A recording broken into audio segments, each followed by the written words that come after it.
Bom dia a todos. Antes, eu sempre gosto, mesmo depois dessa vibração bem gostosa, né? Eu sempre gosto de fazer uma prece antes da gente começar, né? Então, vamos fechar os nossos olhos. Vamos agradecer a Deus por esse encontro, agradecer por estarmos aqui reunidos, agradecer por termos conseguido chegar até aqui,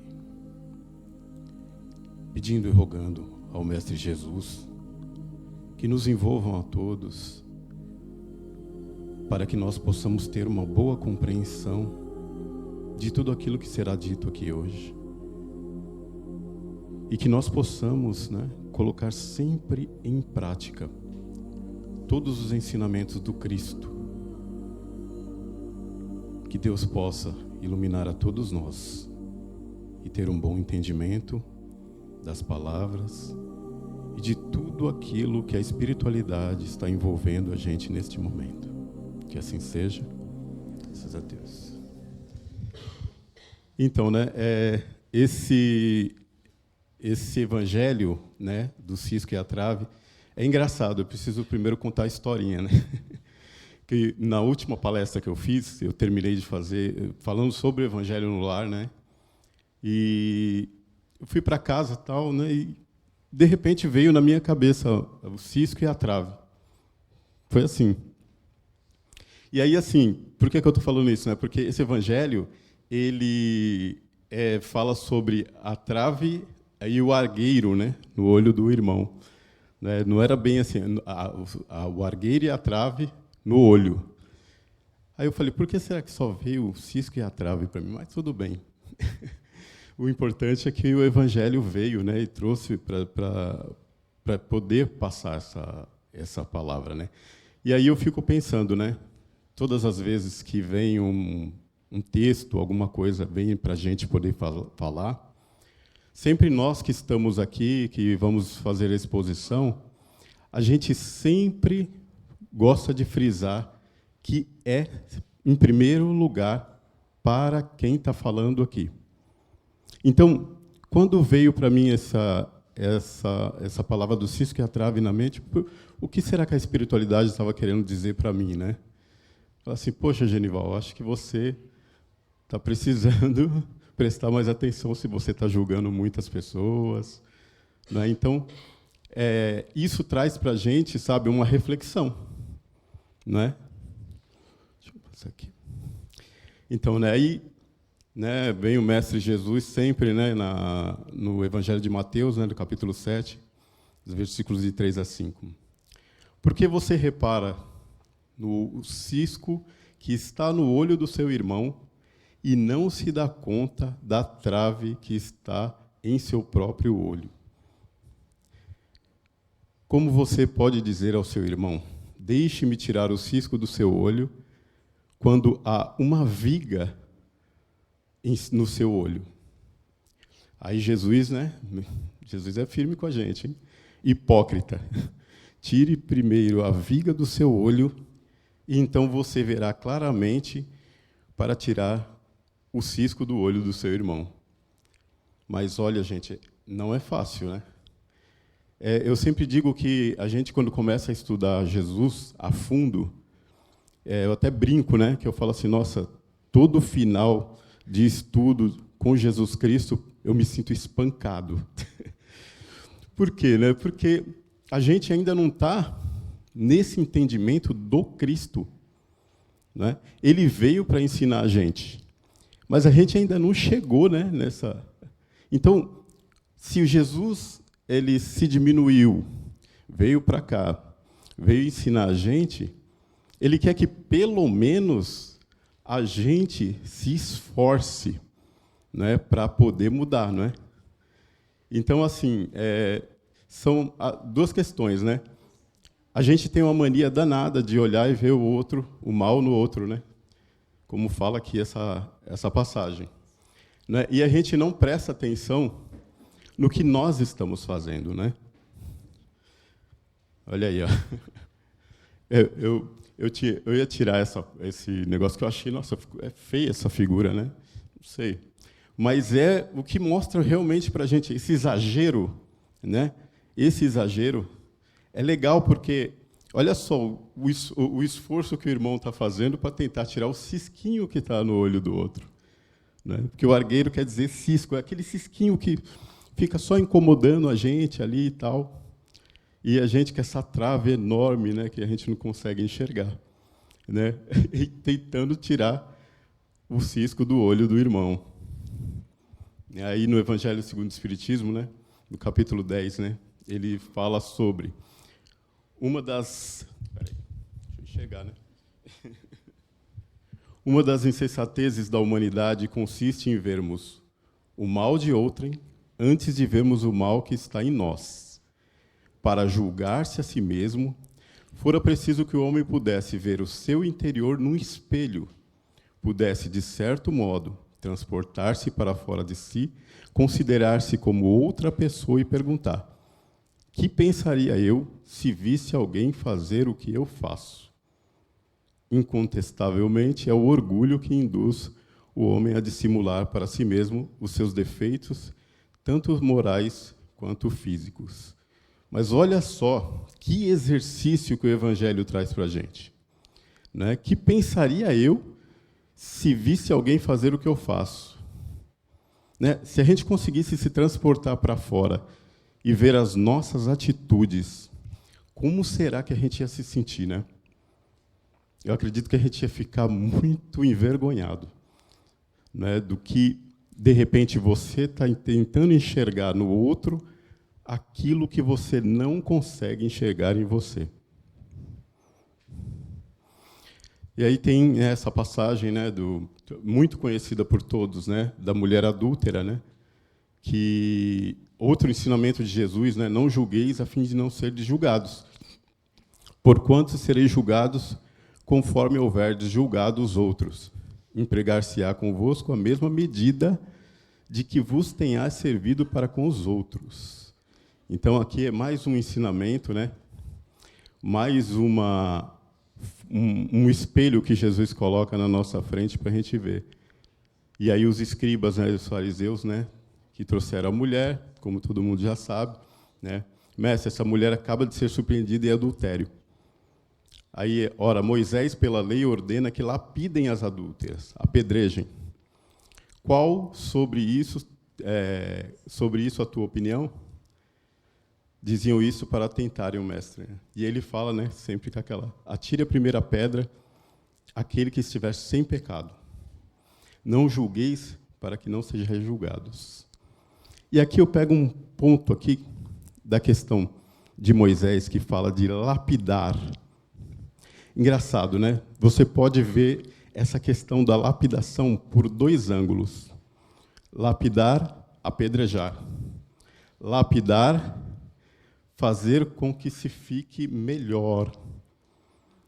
Então, se você for analisar a fundo, Moisés tinha até razão em falar em lapidar, mas não apedrejar para matar. Lapidar, como Jesus fez com ela, quando ele foi indulgente para com essa pessoa. Jesus não passou a mão na cabeça, mas ele foi indulgente, mostrando que todo mundo tem uma chance. Todos nós temos uma chance a mais sempre. Aqui é a pedra. Ó. Melhor ficar com essa pedra na mão. Jogar fora. Aí, né, Jesus entra essa questão que eu estava falando da indulgência com Jesus Cristo. Né? Ele fala assim, né, mulher, quando ele falou de lapidar, todo mundo largou as pedras e cada um foi para o seu canto, porque todo mundo sabia, cada um sabia da sua mazela, cada um sabia da sua dificuldade. A consciência da gente cobra muito a gente. Por mais que a gente se ache bom, se ache o perfeito, a consciência da gente é o nosso maior juiz. Então, todos largaram as pedras e foram embora. E aí Jesus fala: mulher, onde estão os teus juízes? Ninguém te condenou? Também eu não te condeno. Vá e não peques mais. Né? Deixa eu tomar um pouquinho d'água. Ah, tá aqui. Obrigado.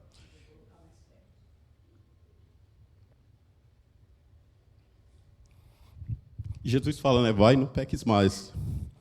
E aí, tem eu gosto muito das obras de Humberto de Campos, que ele fala muito nos bastidores do que acontecia, que não tem no Evangelho da Bíblia. Então, né, nessa passagem aqui, é o Pedro que pergunta para ele, depois que todo mundo foi embora, estava só eles e os discípulos. Ele fala, mestre, por que não condenastes a meretriz de vida infame? Olha só o Pedro, já julgando, né? De vida infame.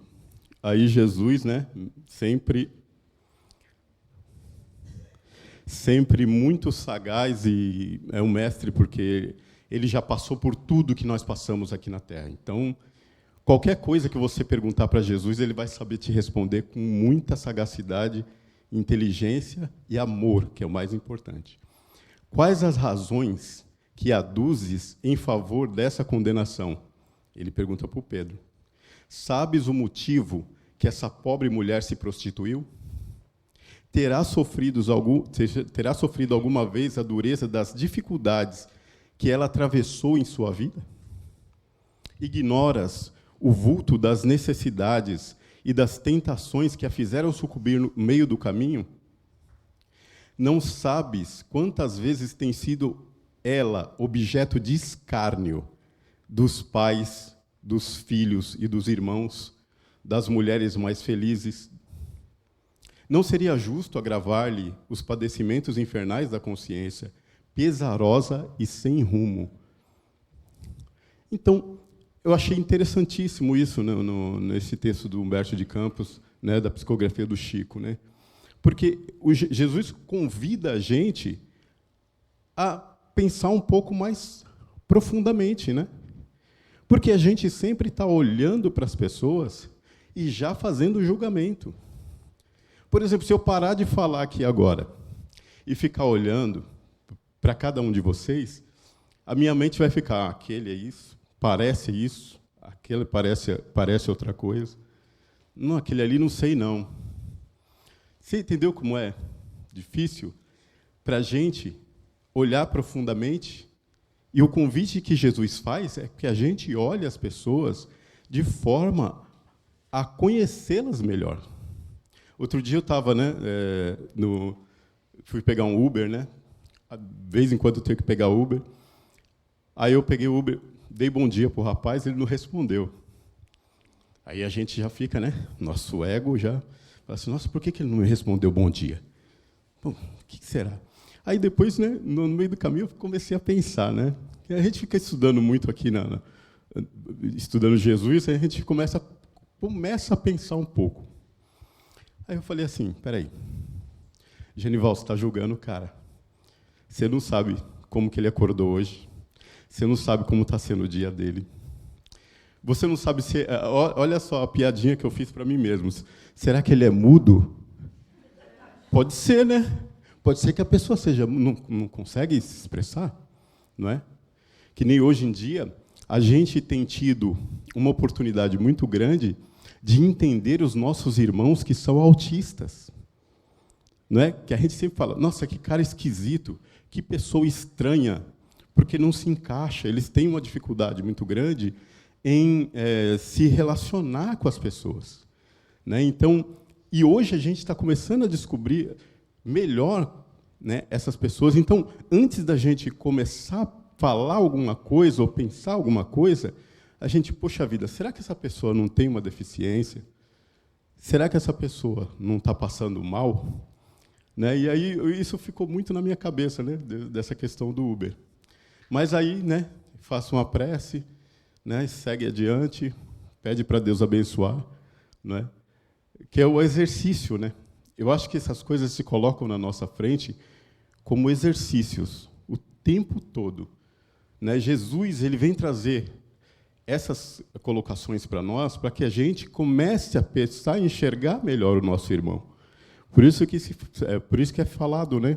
Amar a Deus sobre todas as coisas e ao próximo como a si mesmo. E assim, observando melhor as pessoas, nós vamos começar a observar melhor também se a gente está se amando ou não. Aí está aqui, né? Antes de censurarmos alguém, né?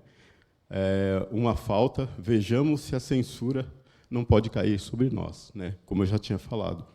Né? Será que aquilo que você está enxergando tanto no outro, que você está tão incomodado, será que aquilo que não é alguma coisa que está gritando dentro de você? Não é? Você já parou para pensar também que aquele irmão está pedindo ajuda de alguma forma? Não é verdade?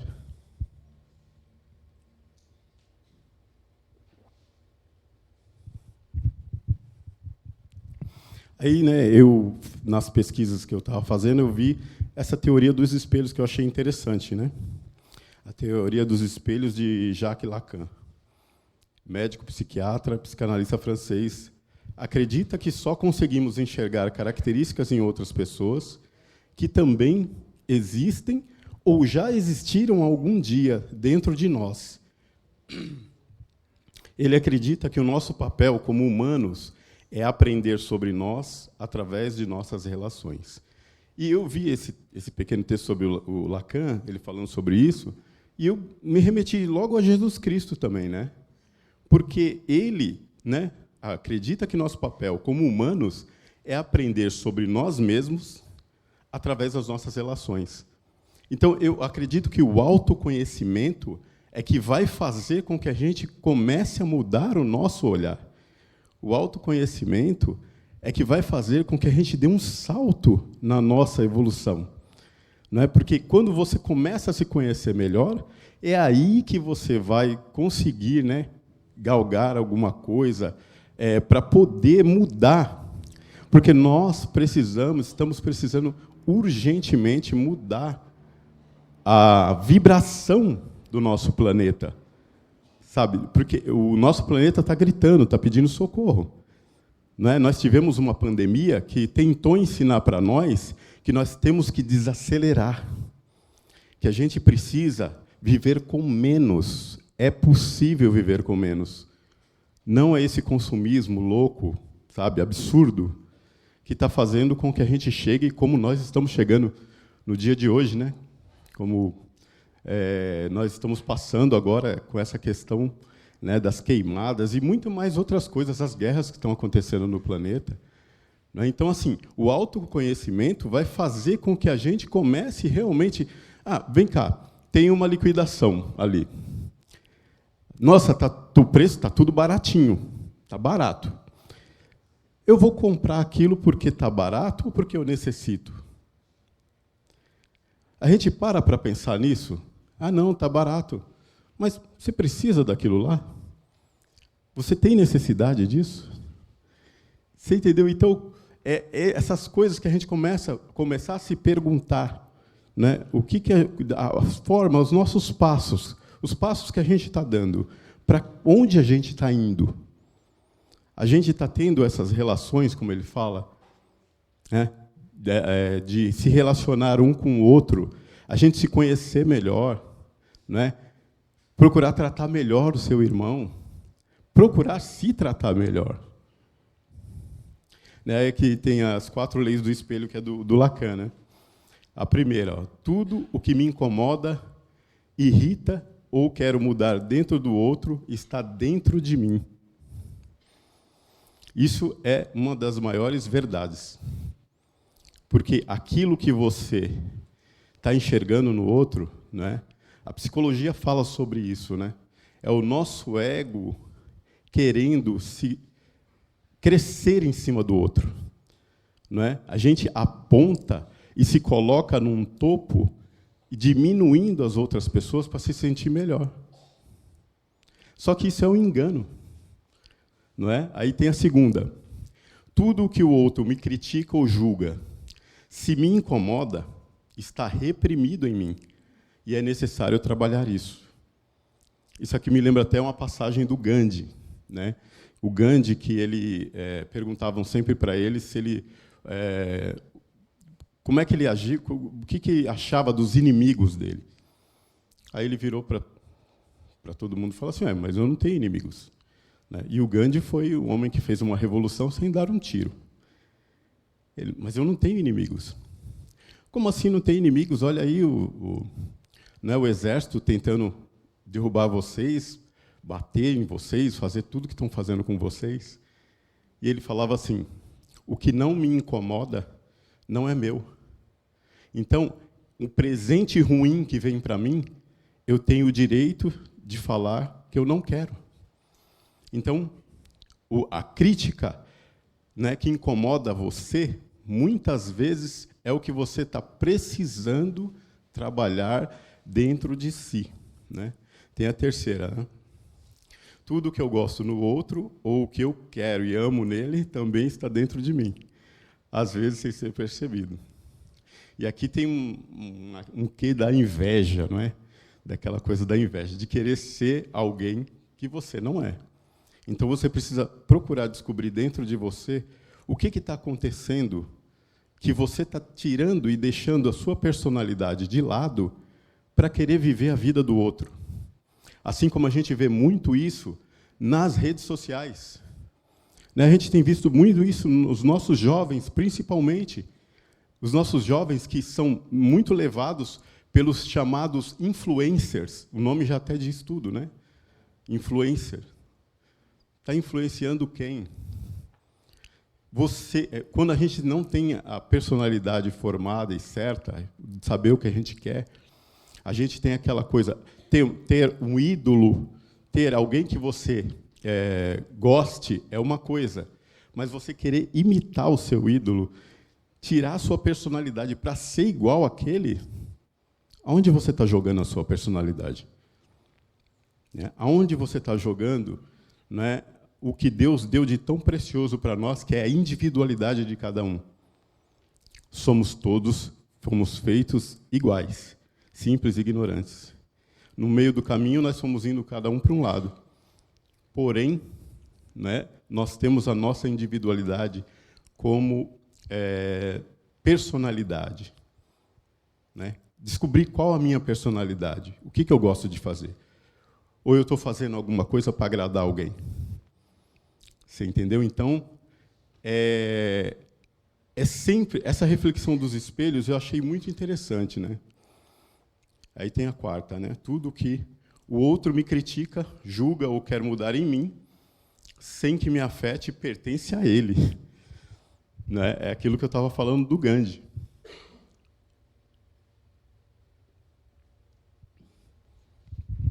Então, tudo que ele critica, né? Julga ou quer mudar em mim, sem que me afete, pertence a ele. Então, deixa aí. Se a crítica, eu acredito que a gente está precisando muito aceitar mais as críticas. De princípio, a crítica, sempre quando ela vem, ela nos incomoda. Nos incomoda, sim. Mas, muitas vezes, ela vem para a gente poder trabalhar isso dentro da gente. Ela vem para poder mudar. Pô, será que não é verdade isso? Às vezes, alguém que você chama se diz inimigo, e ele te fala umas verdades na sua cara, você acha, puxa vida, esse cara não gosta de mim. Mas, quando você para pensar em todas as coisas que ele enumerou sobre o que ele falou sobre mim, será que alguma daquelas coisas eu não estou fazendo? Então, é uma reflexão, né, para a gente sempre estar olhando para dentro da gente. Aí, né, aqui essa questão, eu acho que é a questão mais emblemática aqui do Espiritismo, né, que na questão 919, né, quando Kardec pergunta para o Santo Agostinho, né, qual o meio mais prático, o meio mais eficaz para se melhorar nesta vida, né, e resistir ao arrastamento do mal. Aí ele fala, um sábio da antiguidade disse, conhece-te a ti mesmo. É o autoconhecimento que eu estava falando. Aí Kardec, né, sempre muito sagaz, compreendemos toda a sabedoria dessa máxima, mas a dificuldade está precisamente em se conhecer a si próprio. Qual o meio de chegar a isso? E aí Santo Agostinho fala, né, fazei o que eu fazia quando vivi na Terra. No fim de cada dia, interrogava a minha consciência. Passava em revista o que havia feito e me perguntado a mim mesmo se não tinha faltado ao cumprimento de algum dever, se ninguém teria tido motivo para se queixar de mim. Foi assim que eu cheguei a me conhecer e ver o que em mim necessitava de reforma. Porque, não sei se vocês conhecem a história de Santo Agostinho, ele foi uma pessoa do mundo, né? Bebia, né? Frequentava lugares terríveis, né? E a mãe dele rezou tanto que se transformou em santa, né? Santa Mônica.